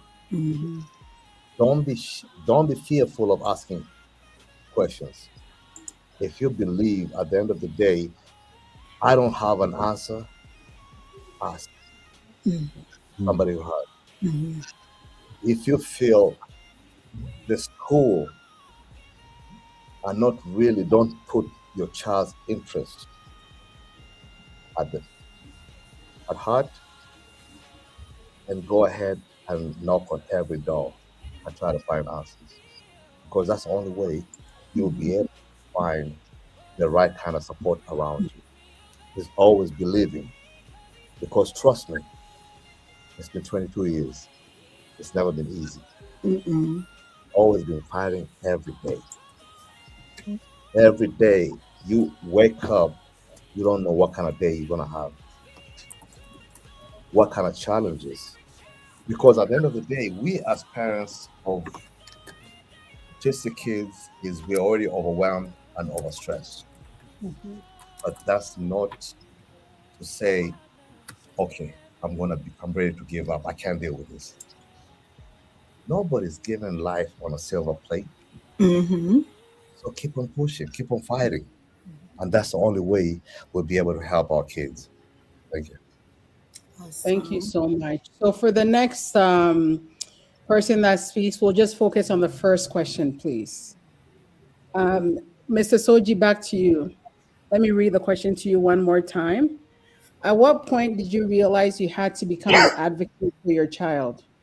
And what does that look like? I know you've shared your journey and how you advocate for your child, but please share some more so that we can all learn from you. So from the moment I realized that it is what it is, I had to uh, I had to really be determined to do the advocacy. I didn't want to sit back. I want to be part of everything. Uh, you Mm-hmm. know, um, I'm not gonna miss anything. Special ed meeting. I'm gonna ask questions and questions and questions. Like I said, my former boss told me, he said, if you really want anything for your service for your child, you have to. They have to know you. You have to let them remember your name. And I realized that that's really absolutely true. And I started talking to special ed department. That was the time my son actually got what's called dual service. New York City, I was in New York City at the time. New York City, that's a it was a special ed program, and at the time, um, my son was getting home based services. But I found out, my boss told me that I found out they were giving home-based services, home instruction to school kids, and that's it's not everybody that's getting it. And then I was like, a light bulb just show up in my head. I'm like, okay. Um, then I realized that I need to write a letter. So I wrote a letter to the school district and I say, I understand that you guys are giving services to children at home. He said, but they already get service. I said, no, no, I understand there's something they call dual service. I went and researched it. I decided there's something that's called dual service. And then I lady confirmed it, and they said, "Oh, I shouldn't tell anybody else." I'm like, "Oh wow, wow, that was an eye opener." When she told me, "Don't tell anybody," and I also realized there's an opportunity for me to actually start doing what I'm advocate as I'm advocating. It will actually help other parents or other children. My thing is I don't want some of the experiences that I had that are difficult in the journey. I didn't want any other parent to go through it. So I Mm-hmm. realized that sometimes you and God put you in a situation not because of what you are going through. Sometimes it's about how you can be a mentor and support for other people. You know, and I really at some point I finally believed that because I quickly realized this is going to be battle all the way. I but I also realized that you have to be very careful about how you fight. You don't fight completely, so you make some peace as you fight. You have to pick your battles. Know when to fight. Know when to make friends. Know when to say, hey, Miss Johnson. I'm just trying to find out about some of the other thing. And when something goes right, I'm not sure we're gonna do that. You're gonna say, oh no, I know we're not doing that. So so it's a way of actually how you know how to do the fighting. Before my son got approved for now come waiver, they said it was a long journey, the long process. There's a lot of big, long list. I made up my mind that I'm going to fight for it. I mean, I was able to research and get some help from Jackie McNair was a very good support to me at that time. She was a school mentor. She was a school mentor for Gwinnett County. She was good. She was supportive. At that point, I actually wrote a letter to my representatives, the politician. I wrote him a letter. I Ooh. wrote the District 3. I wrote them a letter. I kept calling them every week. I start collecting journals of Mhm. information about the journey and all the experiences and challenges that we are facing and all the things my son need. I kept collecting journal and writing things together so that I have to probably have a presentation of what I'm going to do, Mhm. um, what I'm going to present to them as a reason for them to be able to provide service that is needed. Mhm. So nothing's going to be handed to anybody when it comes to the world of autism. Nothing's going to be handed to you. Period. You have to be ready and know. And when they tell you no, you should know that that's when you need to fight more. You know, no means yes. When they tell you no, it means yes because you're gonna use that no and turn into a yes. You're gonna continue to make sure that you are say, you know what, this boy needs help. I have to go to work. I had to go to work. You got to find me somebody that's going to be with him while I go to work. And I was determined. I was really ready to do all of that. So it was an advocacy became part of my life. Mhm. When I was raising my son, advocacy was part of my life. I wasn't going to take any chances at all. It doesn't matter what it is. I was ready. And I was ready to fight. I was ready to write letter to whoever it might be. I had to call anywhere I need to call, whether I need therapy services, whether I need speech therapy, whether I need some kind of intervention or kind of support, whatever I needed. I was not keeping quiet. Awesome. I mean, so I mean, it couldn't have been possible without his mother's support too, because his mother was really his therapist. Before the therapist from outside come, Mhm. his mother was the therapist. You know, Mhm. she was patient. She know how to manage his ability to speak, to communicate, to say his wants and stuff like that. So I mean, she was really, really, really, really, really very, very supportive in the process. But when it comes to who they're gonna find, when it comes to who's going to meet them or who's going to be arguing with them or fighting with them at every level of his interaction with anybody is me, you know? So, Thank you. you Thank know, you so much. Johnson, you can take the stage if you'd like. You said who? Joseph? Yeah, yes, please. Yes. Well, as far as being the advocate is, um, my wife, she went and did the research and got all the resources and did all the homework she's supposed to do, and I was there to back her up to show what we need to do, make sure it happens. So far being the advocate, she went to bat for it.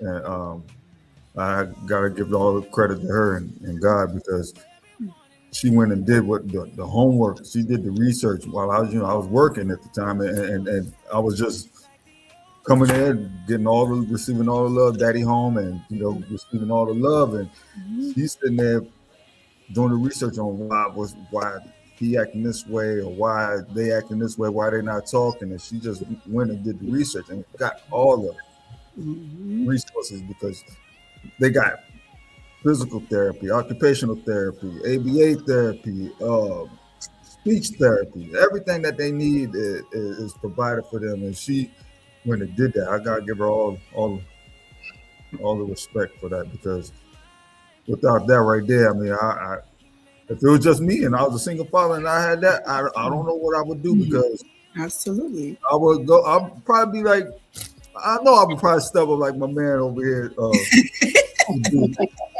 it would be a difficult task because, like I told you, I was, shy and played the background and very introverted. And if it was Mhm. time to step up, I would step up. But Mhm. on that, God placed, He just timed everything right for us, and for her to be an advocate.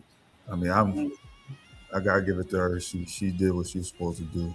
I mean, and Absolutely. I'm It is. thankful. I mean, I can't take claim for that because You're still learning, so you're still fairly new to the journey. So yeah, a lot yeah. of I'm still gonna of walk you. in this path. I'm Yeah, ready though. I'm ready. yeah. That's the most important thing. Yeah, And you'll get there for sure. You're already yeah, doing a great job.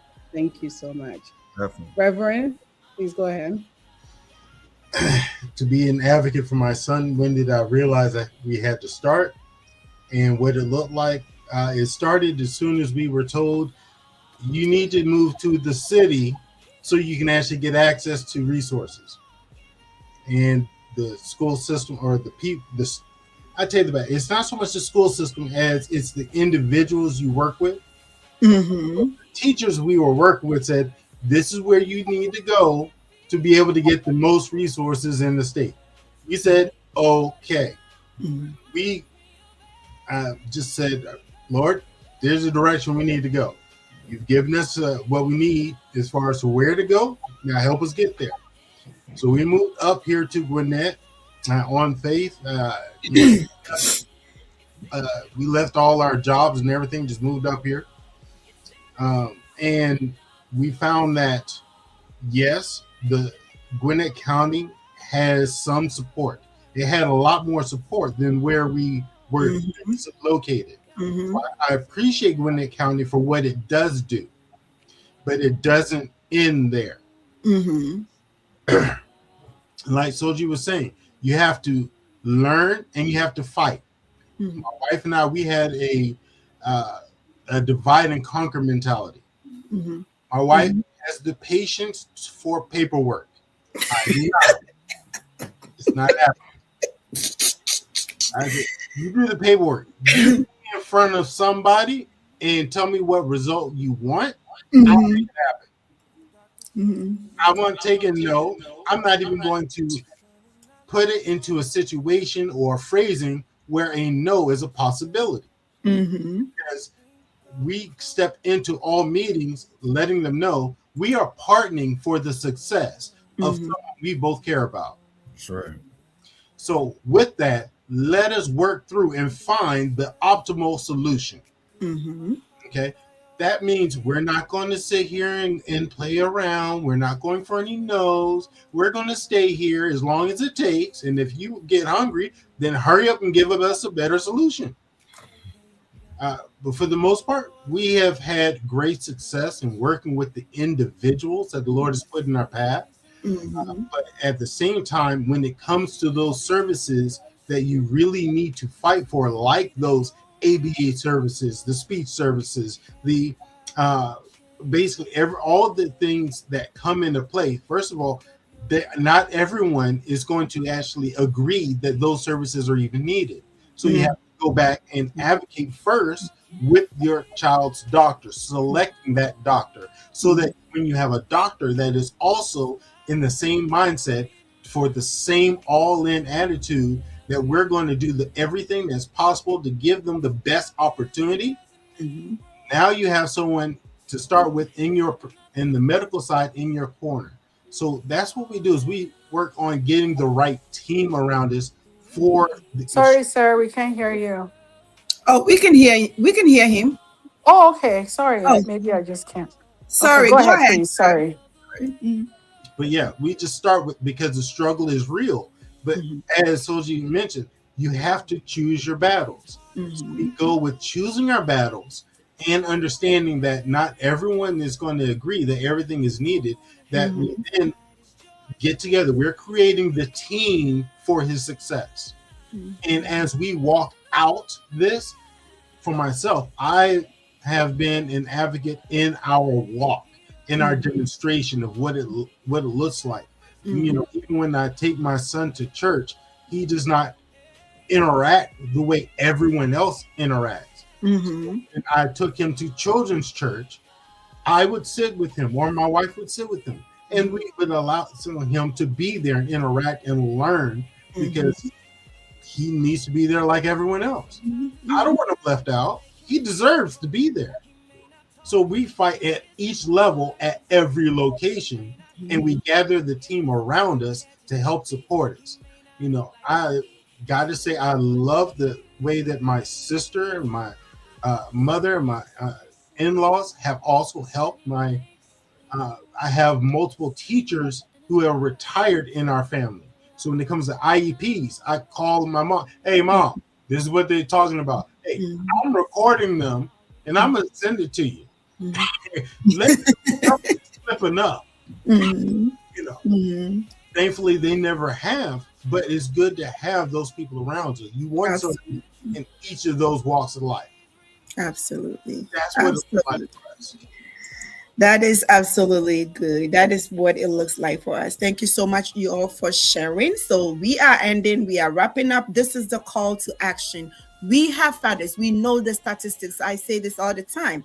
It's not encouraging. We have fathers who are walking away on these beautiful children for whatever reason. So, fathers here, as dedicated and as active and as passionate as you are, what are you going to tell? What is that one thing that you really want, you want to say it passionately to that father listening, or that father who will be watching this video later on? What is it that you want to say to this father? What is it? If you can share one statement or two statements of what that looks like, what do you want that dad to know, or what do you want to tell this person from the bottom of your heart? And this is in no order. Anybody can take this.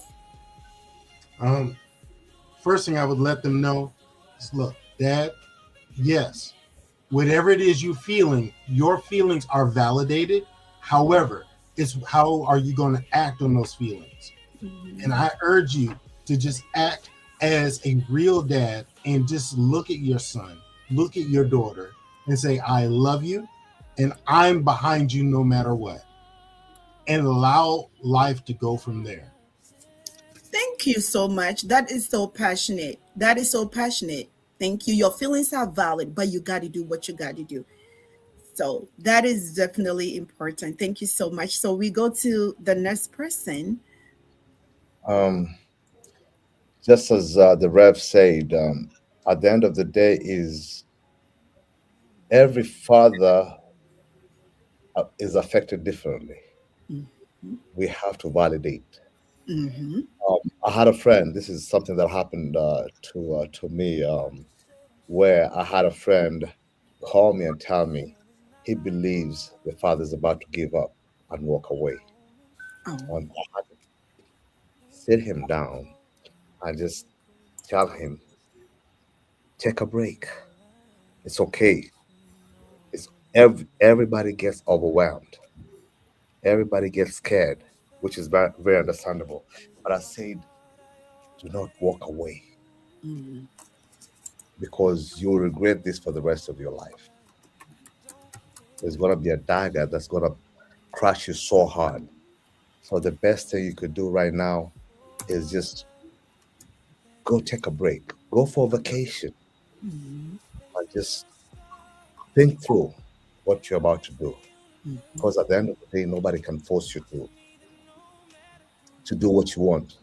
If it's a choice you've made, I just want you to realize as a father is you've left you've not only left let down your child,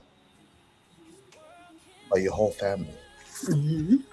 a society that really believed in you. Because at the end of the day is we don't want to shame anyone. Mm-hmm.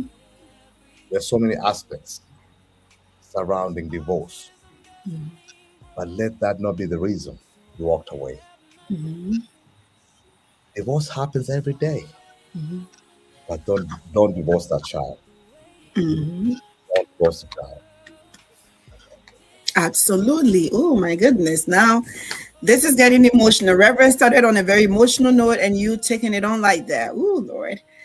Okay, so Mr. Soji and Mr. Joseph, what do you want to say to that father who is ready to walk away because he can't take the stigma, the shame, the feelings of whatever? What is it that you want to share with this dad so we can make the narratives look better? I mean, my thing is, uh, it's not shame is not gonna help you in any way. In any father that loves his child, that really want the best for his child, not as much as you want the child to to do better, to be a normal kid. You have to understand that unless you are willing to advocate for him and fight for him and support him, that's what matters. Any other thing about what's people's opinion, what society thinks, and all those things, that's not what's important. You will do the best you can to advocate for him because you are all he got. And, Mhm. and let God do what God's going to do for him while you do what you're supposed to do as a father. You know, you can't, don't shy away from taking responsibility to know that you need to ask questions. If you don't understand something, ask questions.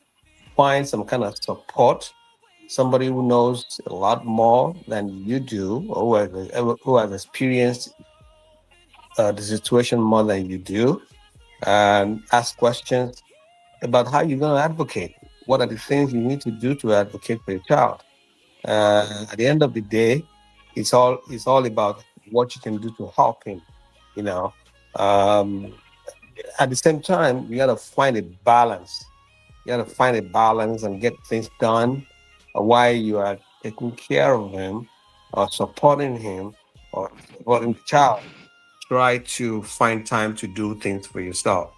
Um, you know, your child can volunteer. You can volunteer to do something with your child. Go and do voluntary work and Mhm. get the child involved.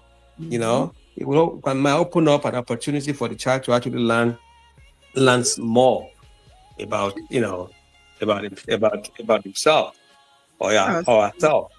So the point is don't don't slack when it comes to advocacy. Continue to fight, continue to do the best you can, because if you don't do it, it's gonna do it. You are all they got. So, and that's my advice. Seek help when you think you need help. Don't keep quiet. Ask for help. And Thank I'm sure that especially in these days where there is support from every angle, you can always get somebody to support you, but you have to cry out. Don't us. don't be shy to Mhm. ask questions. Don't be shy to ask for help. You Mhm. know, don't feel like I don't want people to know I'm going through this. No, there are thousands of people out there that are going through what you're already going through. You Exactly. know, so Exactly. there's nothing so strange that you can ask somebody about or trying to find help, ask for people from people to give you some kind of support or help that you might need.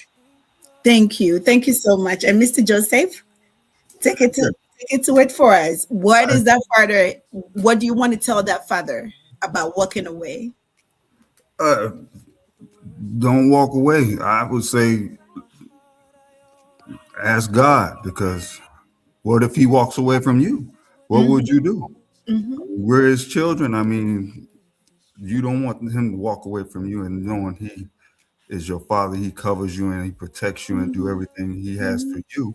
And he Mm-hmm. blessed you with your seed for you to take care of you. Obviously, he chose you for a reason to have. So why not Mm-hmm. do what your father asked you to do? So if Absolutely. you have any struggles, any problems, just ask God to show you what to do. That's what I did. I asked him to show me, because like I said, I'm still walking this path, and he's still showing me what I need to do. And I'm not going to stop, because I love my boys and they love me. The love I get from them, man, I wouldn't trade that for nothing, because they show Absolutely. me a different kind of love that my Mm-hmm. wife, my mom, my brothers, anybody that gives me, they show that totally different. It's different. It's a different kind of love. And Mm-hmm. me being Joe is a mama's boy. He loves his mom. Mm-hmm. Callan is I'm his person. Mm-hmm. And as y'all can see on my Instagram, he comes to me, he looks for me, and I Absolutely. don't want to trade that for nothing. I love the voice. So Absolutely. if God bless you with any kids, Mhm. especially if they're autistic, you're special to them, and don't walk away at all. I mean, I don't even see why you should. I mean, I really And don't know what to and say. your mom gave you a shout out. That was Huh? beautiful. Your She mom What you said gave you say? a your mom shout out gave that you a shout out. she Oh yeah, loves her grandkids very much. that's her. She do. She do. Absolutely. Do not walk away. I think what everybody here is saying is don't walk away. Don't walk away. Walking away is just off the table. It's not part of the option. So we are done. This is a question that is going to be one word. Everybody's going to have this one word to your child watching you. And this is Mr. Joseph. You have two of them. A lot of people have two or three. One word. We know our babies listen, they hear, they just hear differently. So they know they're watching, maybe not, but they are connected to us spiritually, chemically, biologically, everything, in any way that you can think about. What is that one word that you want to tell your child or your children, your special child? The reason why you are called Autism Dad today. What is that one word? And that's going to be our final words for tonight. What is that one word or one phrase that you want to share if your child is listening or if your child was here to hear you? Well, I heard it quite a bit today. Is advocacy, advocate. I by me being on here, stepping out my boundaries and stepping up to being a better father from listening to y'all stories, and y'all got the experience that I'm going through right now, and the one word is advocacy because Okay. I can see where we're going with this. Absolutely. And what is the one word you want your child to know about you?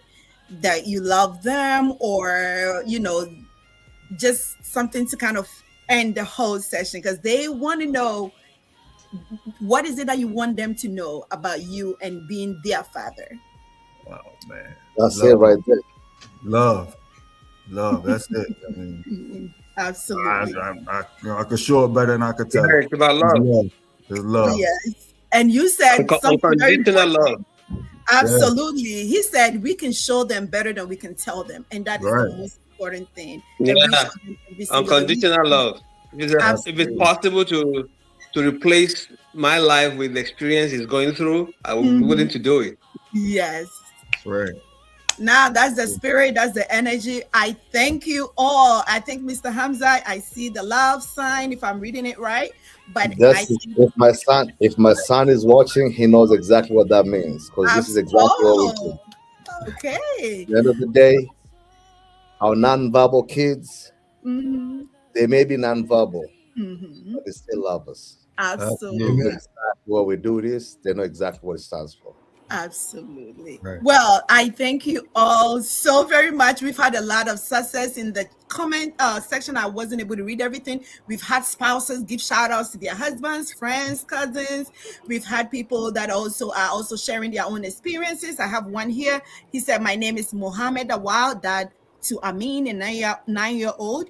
I take my son to the mosque at least once a day. He's been able to read the Quran and books. The main challenge now is speed and decoding and understanding. The challenges are always going to be there, but as long as we are in good spirit, we are in good place, we love and we care, we will walk through and go through and be successful over every challenge that we face. I thank you all, fathers and our viewers. Thank you. And if you missed any part of this, please feel free to go to our pages. It's going to be right there. Thank you all, and you all have it. Well, not yet, because we want to thank everybody. So hold on one second for us.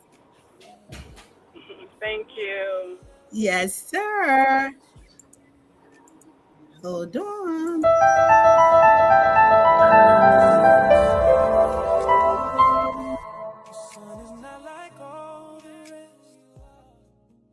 Thank you so much for joining us today for the Fathers Raising Children with Autism live panel discussion.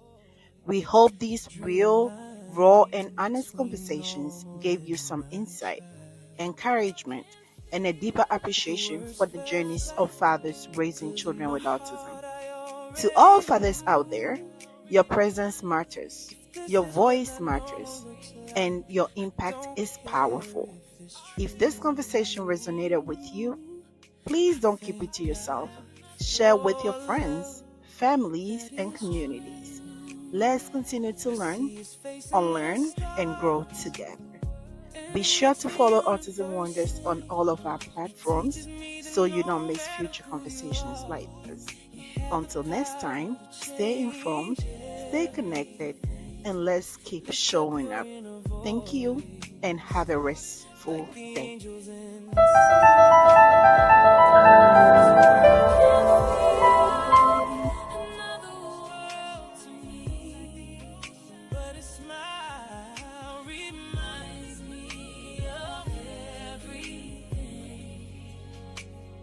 Autism doesn't mean broken, so I have nothing to fix. He's already